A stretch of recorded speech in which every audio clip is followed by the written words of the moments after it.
Hi mga mommies! Welcome back to my channel. Ako nga pala si Rose, isa akong mommy at financial advisor for almost 3 years. Naging mommy ako at the age of 27, and since then, I've been juggling life, family, and career. Mahilig akong magbasa ng mga self-development books at makinig sa podcast na nakakatulong sa aking personal growth. So, through my journey, natutunan kong hindi lahat ng opinyon ay kailangang bigyan ng halaga.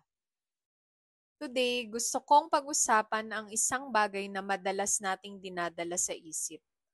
Ang mga opinyon ng ibang tao. Relate ka ba dito?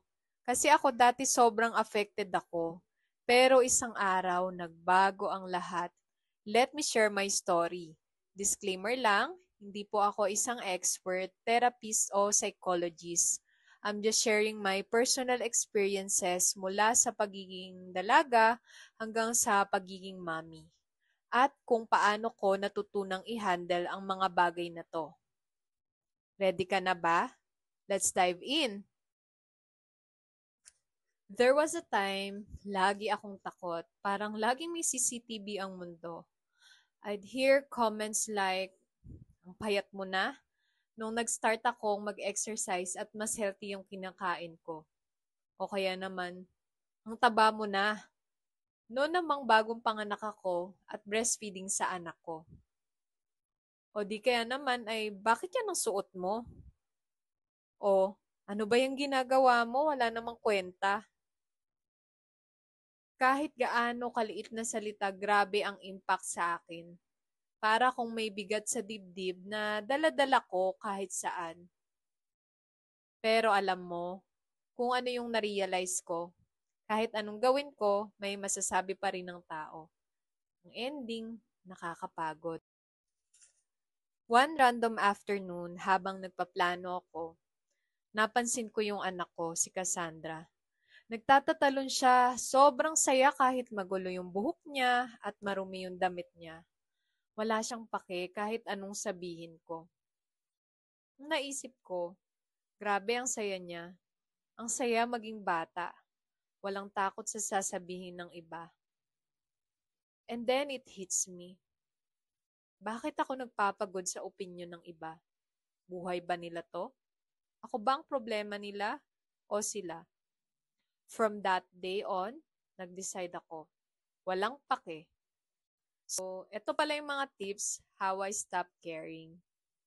Una, tanungin ang sarili. Will it matter in 5 years? Kung hindi, bakit mo iintindihin ngayon? Huwag mong sayangin ang oras mo sa pag-iisip ng hindi naman makakatulong sa future mo.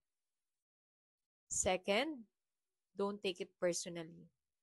Sabi nga sa librong The Four Agreements by Don Miguel Ruiz, nothing others do is because of you. It is because of themselves. Grabe. Ang lakas maka-free ng mindset na to. Yung mga tao na may masasabi sa'yo, they're just projecting their own issues. Ang negative comments ng iba ay reflections ng sarili nilang fears at insecurities. It's not about you, so why should you carry that weight? Third, surround yourself with the right people. Makisama sa mga taong nagtutulak sa iyo pataas. Lumayo ka sa mga toxic at negative na tao para maprotektahan ang energy mo at inner peace. Fourth, mag-focus ka sa sariling growth. So, instead of focusing on negativity, ilaan mo ang oras mo sa self-improvement like pagbabasa ng mga self-help books, pakikinig sa podcast, at pag-exercise. And last, be kind to yourself. Hindi mo responsibilidad pasayahin ang lahat. Mahalin mo yung sarili mo. Practice self-love through affirmations and meditations. Ito rin yung isa sa nakatulong sa akin para mas maging confident. Bigyan mo ng time ang sarili mo kahit 5 minutes lang yan sa umaga bago pa magising yung anak mo. Maglaan ka ng oras para sa'yo. Bago ka pa maging busy at bago ka pa mag-open ng social media account. Nakakatulong din to para mas ma-relax ang isip at iset ang mood sa buong araw.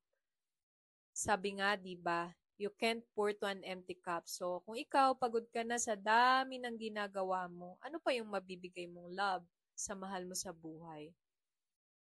Accept all your flaws. O kung may gusto ko mang baguhin sa sarili mo, take actions para i-improve ang sarili.